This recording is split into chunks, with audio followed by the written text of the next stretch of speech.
We're going to talk to Scott Cruz as a psychic medium, and he's going to tell us the differences between a ghost, a spirit, poltergeist, even angels and demons. Coming up.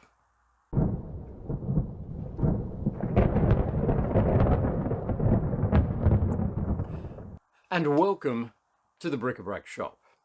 This is the platform to the esoteric, which comprises of the paranormal, the spiritual, and the unexplained, because I believe that one day quantum physics will have the answers to all these topics.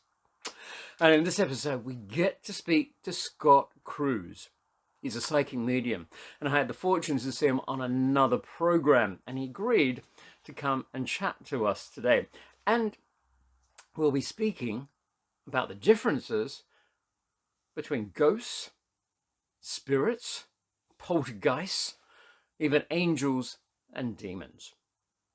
And don't forget, if you do like this episode, please like the like button, subscribe, and click the bell. And that way you won't miss out on any of my other episodes. So here we go. Here's Scott. So Sure. I have Scott Cruz here, who's a psychic medium. He'll probably explain all of it a lot better to you all. I found him on another YouTube channel, and I just find him very fascinating. And I've got him here to have a chat about the other side, so to speak. Sure.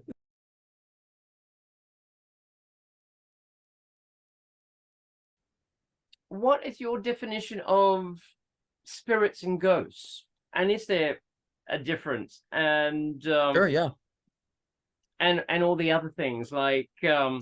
the soul. What Sure. would your definition be of each of those and the others? Again, from my perspective and experience, right? Because we all can't really verify this. And so, but a lot of us have who've dived in and spent so many decades studying this space and living this space, we all come to very similar conclusions. And the soul is us. Like our soul is who we are through every life that we've experienced and will experience. That is the root of you and the root of me and the root of all of us.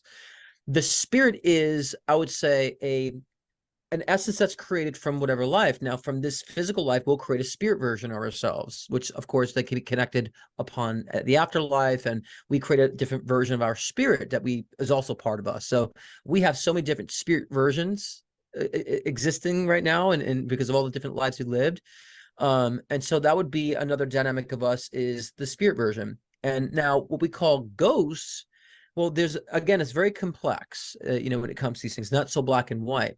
What I consider ghosts to be, and I think I said this with Christopher on his show, that if you think of like ghosting on a computer, there's like an image that's been there too long, and then it like kind of just a ghost effect on the screen, right, that lingers around, even though the image isn't there anymore. Yeah. So I would say, depending on the location and the extremity of whatever's existed in that location, there will be ghosting of apparitions, people that lived there. Because why is it always a ghost in like these Renaissance outfits? How come ghosts to wear like hip hop clothes, or what I'm saying, or rock? It's always like from this Victorian period.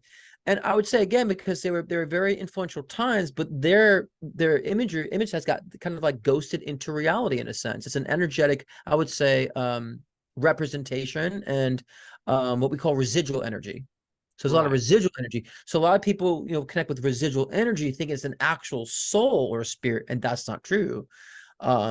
And then a lot of times the spirit can come through at that time too, more tapping into the residual energy, and then there could be also a cross connection there as well. But very rare, I would say we're never really connected with the soul in those circumstances. When we talk about like ghost hunting shows and paranormal investigation, you're never really connecting with the soul of an individual. It's usually the ghosting residual energy that you're picking up on that's kind of encoded in reality, or the spirit version connected to it.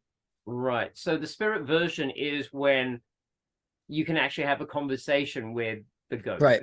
Yes. Yeah. Like you can get information and a lot of times, and that's one thing I realized as a medium, because I'm like, what if the soul is doing something else? How am I always able to connect with the spirit of someone. I realized because we have different versions. We're multidimensional this way. It's 4 o'clock. And so when we say we connect to spirit, it's that representation Right. of a soul experience or a specific version of the soul. Okay. Complex. Right. So It's basically, complex. we you could say we have a soul, and yet we break off into spirit versions with every Right. lifetime we live. Yep, that's right. And that's why people can sort of like, what's the word? With the seance, bring someone back. That's 100%. Yes. Yep. Interesting that. Mm-hmm. Okay. And we even use like the kind of the analogies, oh, their spirit lives on, right? And saying like when someone passes on, oh, the spirit of Michael Jackson lives on. It's like, yeah, because that entity has now been created in this format. And so we can always tap into the spirit of, but the Okay. soul is actually experiencing something else. And is there a, what's the word? So with this spirit, do they have like a consciousness where Yes. they can actually, so they're actually still living, having ideas and thoughts on things. It's in their own format when they're being accessible, but like when it's almost like we are the ones that create the spirit to be conscious, because when we connect with that spirit, then we're allowing that to be interactable. But when no one's interacting with the spirit, then it's like static energy. Right. So it lies dormant until Right. someone taps into it. Right. It's kind of, if you think about it, it's kind of like the essence of reality, where they say, reality is this physical illusion that it only collapses when we and they say in quantum mechanics, Yeah. when you observe it, then that's where it becomes physical. And when you're not observing it, it's just static energy. So the spirit version is very much like that. And it is connected still to the soul. So it's not like a disingenuous connection. It's still an active, almost like a creation that we've created of us, like as if a mom creates, gives birth to her child. Right, still an extension of the mother, but it still has its own personality, its own, conscious, interaction. And so I would say our spirit versions are like our children per se. Right. And they will so still exist to breathe. Would you actually say that this sort of like spirit will finally disappear, like in future generations, when no one actually knows that this person ever existed? So no one will be calling that. I don't know. I'm not sure about that actually, but it depends on the impact that spirit has made. That energy might transform something else. That I'm not sure about. I really don't know about that. I would assume that, maybe there are certain times that, what we think is history is just another period that we can still incarnate into. So for example, if we out of this lifetime, we can reincarnate back into like 2000 BC, you know what I'm saying? Because it's just different time slots. So if that's how it works, then I would assume that the soul is constantly being tuned into. But we can't change time though, can we? Well, I mean, time is a human structure. Right. We create that. So imagine we're in space and that there's really no time. And so we create all went back 2,000 years and saved Jesus Christ from being crucified. That would totally change the whole concept of what's going on. Well, and that timeline, you would just experience a different timeline. So like, again, scientists believe in the multiverse theory, right? There's so many different versions of the same thing, same events, different timelines. So, that might already exist. Suppose that it exists already, where Jesus was saved and not crucified, right? Yeah. And so you probably can incarnate to hop on that timeline. We're not on that timeline, but I don't know if you remember the Mandela effect that was going on for a while. So it's like, I believe like some part of that is true, that, we all kind of shifted, especially with the fall of 2016, human consciousness really kind of took a big shift. Right. So, and has continued from there. So of course, there's gonna be a lot of glitches and, differences in our reality because we've changed the timeline drastically. So there's gonna be little variables of changes within reality. So I think that the more what they call quantum jumping, the more we make the greater difference within our consciousness, then reality will make a greater change too. And so, and then that also changes the past too. Yeah, exactly.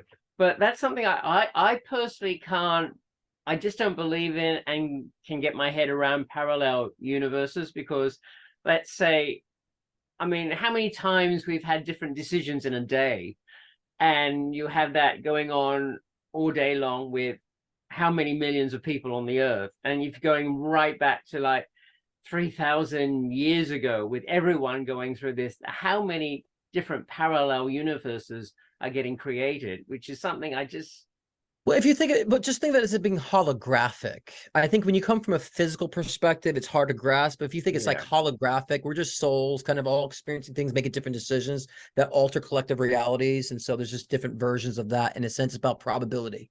That Okay. probabilities change based off decision and free will.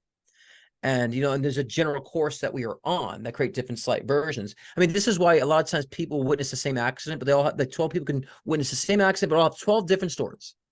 That's very you true. know That's very or true. you have people in life, right, where you're like you're so close, it's like they felt the face of the earth. Where have they gone? Where are they disappeared, you know what I mean? And we have a lot of that too. A lot of times I've had experience with people where we've actually remembered completely different paths that we've shared together. They're like, no, we did this. I'm like, no, we did this, and complete differences. And I'm talking about people who are like believe like me, who make greater changes in their life.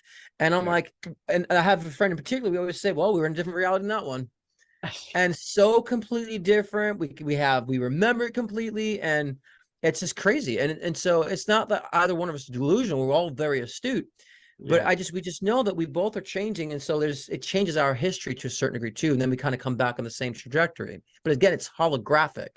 If you think about like changing something that's physical into something non-physical, that's hard to conceive of. But if you understand it's all just rearranging a hologram, it's easier to conceive in that way. Yeah, yeah. No, no, actually, it's very good that you said holograph because I know you can get a holographic picture and you can cut it up Yeah, into tiny slips and it's the tweak same it. picture Right. continuously. Yeah. Yeah.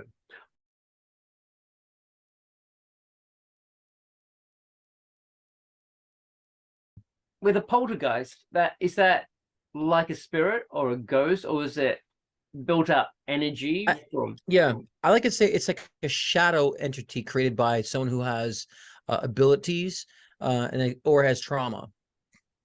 And Okay. so or both, usually it's both, but and so it's like misplaced energy. So yeah, we actually can create like shadow versions of ourselves and shadow entities. That's how poltergeists actually are created, is through someone who has abilities but also has trauma. uh, um So you could say that the poltergeist was created by someone in the house. me. You. Me. So in conjunction to that, and like I said before, the environment, the house, like again, the woman passed away in the house. There was also and just like the Poltergeist movie, our house was actually built on an Indian burial ground. Right. So we found that out, and which is weird is that it was like a couple acres of property, and like toward the back of the property, there was this like piece of grass that always dipped into, like it was probably like 6 feet weight radius, Right. around, and it would always just sink deep in, and it would smell like something dead. And so my dad would always like refertilize it, and it would always go back down to that state. We're like, because my dad's a handyman, and he's like, what is this, what's going on? And so we just left it alone, so it could have been some sort of vortex or something, I don't know. And so and so yeah, and so again, a lot of times when we resolved the trauma, because it followed me as I got older. And then once I kind of resolved my trauma, came to that, that state where I was letting it go, then so did the entity.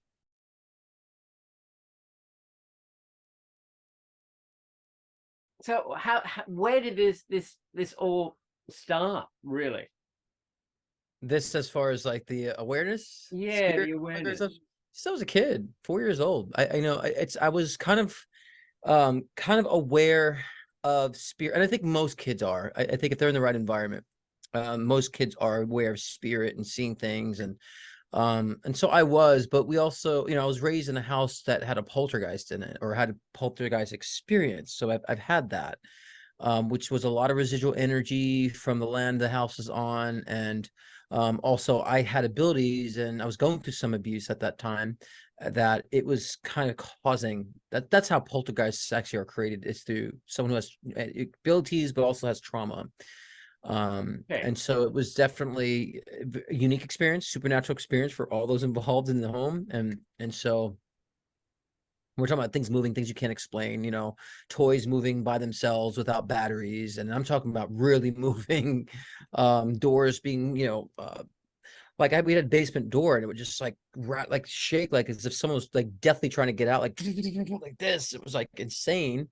And my dad's like, even if that was wind, there's no way it'd be that like this. Yeah. So I mean, it was just I just can go on list of experiences, and for the sake of time, because I know I can talk a lot, just we'll just take it as there was a lot. And Okay. so of course we knew there was the existence of spirit and all that stuff. And my parents just kind of we all kind of shrugged that off as like, oh, it was just, it's the woman who died in the house. And we just kind of acclimated to it. But it kind of started there, me predicting things, seeing apparitions, and it just kind of started from there. As a child, did you ever speak to ghosts or spirits or anything like that? I don't recall speaking that way. I recall getting information. Like, it always felt like it was telepathic to me.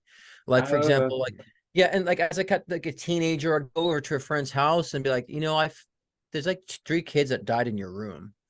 And he'd be like, what? And then like he would look up the history of the house, and there were like 3 kids that died there in the house. And so he'd like verify, and that would happen a lot. And it's like, so I'd see the spirit, but I was like, it wasn't like I was connecting with them. I was getting the data, and seeing apparitions. Yeah. I mean, I was so my own world, creating so much that it was just kind of like, yeah, I can just get this information. Like, I just, at that, my brain was so undeveloped, it seemed so normal for me. You're Like, right, just, yeah. But and as I got older, you weren't one of these kids that actually had a spirit friend that you used to play with or anything like no, that. because when I got introduced to it, it was all like negative stuff. Oh, Like the poltergeist stuff and very freaky stuff. So I like yeah. kind of like, I didn't want to involve myself with that. Oh, And as a kid, like I wasn't, and I had enough friends. I was a social kid anyways, that I didn't need an imaginary friend. And I was creating so much stuff of my own. I was, like I said, always in my own world, and I was creating this. And I was such a creative mind as a kid that I was so focused in the physical world. And even though I saw these things like, yeah, there's a dead girl over there. My mom would be like, what? Yeah, it's a dead girl. You can't see that dead girl crying by the tree? She's like, what? And wow. yeah. And then I've had a moment where I actually did have someone who's also kind of psychically aware. We kind of drove into this like kind of dead area, and like a graveyard, and we both saw these entities coming at us, and I was like panicking, like, and I don't panic. I'm not a theatrical person in that way. I'm like, we got to get out of here. We got to go. Let's go. And it's like these entities were coming, and then he starts feeling it, and he's like, oh my God, I feel. And so, then we got out of the location we were in. So, and then of course, it's always fearful when you're first learning about your abilities. It's always fearful that way. But then when you start learning about it, it's just kind of the mystery and the unknown that we create this fearful, representation of spirit. So, and as I got to learn that too and understand that, then I realized, oh yeah, it's nothing really evil. Although I will say, what people consider as evil are more parasitic souls. I would say there's, and what I define to be undeveloped souls in the astral plane that will basically harvest on free energy, right? Right. They're not developed enough to incarnate into a physical being, so they harvest on free energy. So if they're in the astral plane, they can link into a physical being who basically maybe just giving their energy away and just is always in a negative state. That those entities will feed on that free energy. And humans do this too unconsciously. So it's not an evil thing. It's an undeveloped soul that's in parasitic mode that will definitely feed and harness on energy that's been giving away. And I tell people, and I say, if you were going to the mission and you're just throwing money outside the window of your car, do you not expect the homeless to come run and grab that money? No, they're going to be grabbing that money. So same thing with these undeveloped souls. They're going to be parasitic on free energy that you give away. And so that's when a lot of these energies can attach onto certain beings and latch onto certain people, right? And where they kind of lose control, and where there's the possessions happen. I've been through possessions too. I've been through possessions and exorcisms. Okay. So, so these are people that are actually possessed by. Some people get possessed by these parasitic entities, right? So basically, you're saying that there is no evil, no demons as such, as just in a way our perceptions of them. Demons come from the word daemon, which means friendly spirit. So if we go contextually back and where it derives from, a lot of it's very, very not accurate. I like to say, I'm sorry, I'm just want to fix the lighting, just turn it all purple on my end here. There we go. The demonic archetypal spirit is like I would say is the divine feminine of spirit's dynamic, and the angelic archetype is a divine masculine of the spirit's dynamic. And so in a sense we have male and female in the physical world. It's like saying all females are evil. That's how we demonize demons. But what the Right. demonic archetype of spirit is all about, spirit and soul evolution. It's not going to just give you things just because you asked for it. It's going to help you to learn more about yourself, and also through certain circumstances that might be challenging to develop the soul. That's what the demonic archetype is really about. And the, I would say, divine masculine aspect, what we call angels, they're very protective and supportive beings, like Archangel Michael, right? And Archangel Yeah. Raphael, and even like the Saint Expedite angelic archetypes, all about giving you the money you need, and the business that you need and what you need right away. And there's no like development, it's just contractual.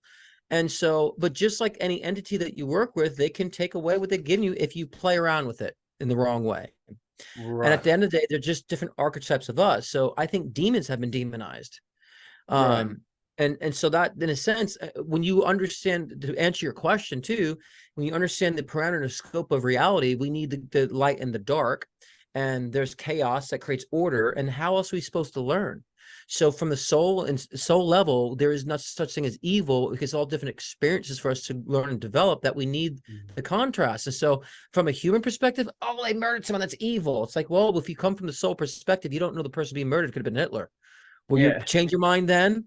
Oh, well, yeah, well, he deserves it. Well, you don't know what that soul has done to learn through being Yeah. murdered. We don't know. And so and so if we understand, and again, I hate to be long-winded, but I like to cover all bases on the question, is that if we understand how intelligently designed this universe is, between how our bodies function, the planets in the solar system, it's so perfectly aligned and designed.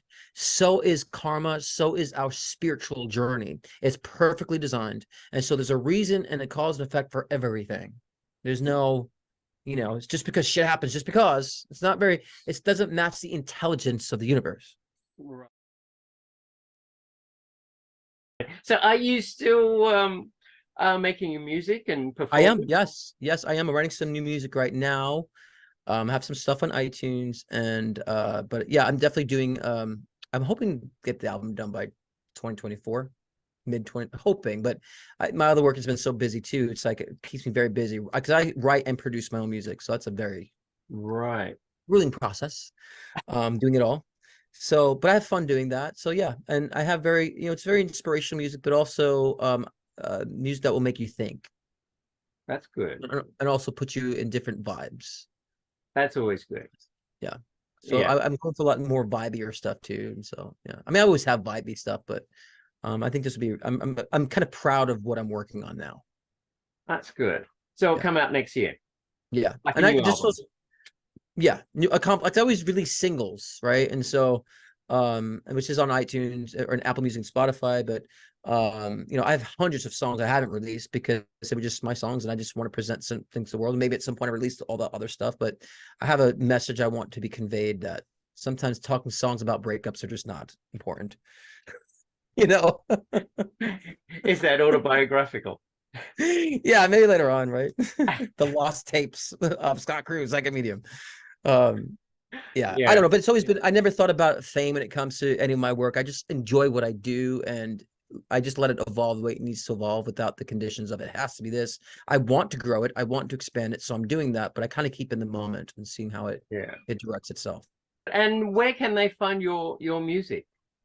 On Apple Music and Apple Spotify, Music? Just Scott Cruz. Scott Cruz? Yep, and you can stream that stuff there. The latest is my song Culture. It's and crazy is about just having fun, and about kind of like tuning into the soul, but it's really about letting go and letting the soul drive the show. That's kind of the undertone, but it's all about being crazy and letting go, but tapping into that power. But it's more lighthearted in its lyrical content, so it sounds more simplistic. And Culture is about building a new culture, building a new culture, and one that's more without boundaries, being in sync with nature, and so it's kind of vibey. And so that's my last two, but those two will be actually on that album too. So Okay. And you give readings as well. So yep, you're available for readings from your website? they book online. ScottCruzPM.com. Yeah, I've been doing it professionally for 12 years now, and of course, had TV exposure too. They could find all the videos on my site too, and yeah, I open up month to month. And so yes, I do regular readings. I'm a health medium, so I can actually read people's, what's going on with their nutrition deficiencies, all that stuff, and their life trajectories, relationships. I also have the intuition builder session, helps people develop their abilities, and as well as mediumship to help people connect with those who've crossed over. Oh, great. Well, thanks very much for that. It's been a pleasure. Thanks for the plug. You're welcome. You're welcome. It's always good. And if I have any more questions, I'll get you back on the show. Yeah, absolutely. I appreciate you having me. It's been a pleasure. Great Thank you. discussions. I like how you think. And I know you pretty much agree what I'm saying. I just elaborating it more in detail, but I think you're pretty much on board with what you're saying about manifestation and, you know, all that stuff. So Yeah. Yeah. Well, thanks very much. thank you. Thank you, Tom. Thanks. Talk soon. Well, what did you think? What did you think of Scott's definitions about ghosts and spirits, residual ghosts, angels, demons, poltergeists? What did you think? And if you do want to have a reading by Scott or want to get in contact with him, do look him up. Follow him as well. He has a website. It is scottcruzpm.com. And from there, you can get personal readings from him and follow him on his other things. He also has his music as well. Don't forget about that. And every Thursday on his YouTube channel, subscribe to his YouTube channel, and that's where he'll do readings as well. So have a look. And if you've liked this episode, tell your friends, share it, click the like button, and subscribe. And press the bell if you haven't subscribed as yet. And that way you won't miss out on any of my episodes. And it helps the algorithms and help us, gets us out there. And tell your friends. And get them to subscribe as well. Have a look below. I'll put all the links for Scott down below, as well as my other links, if you're interested in those. So do have a browse down below. So until next time, please join us again. And stay well and happy. Thanks for joining us.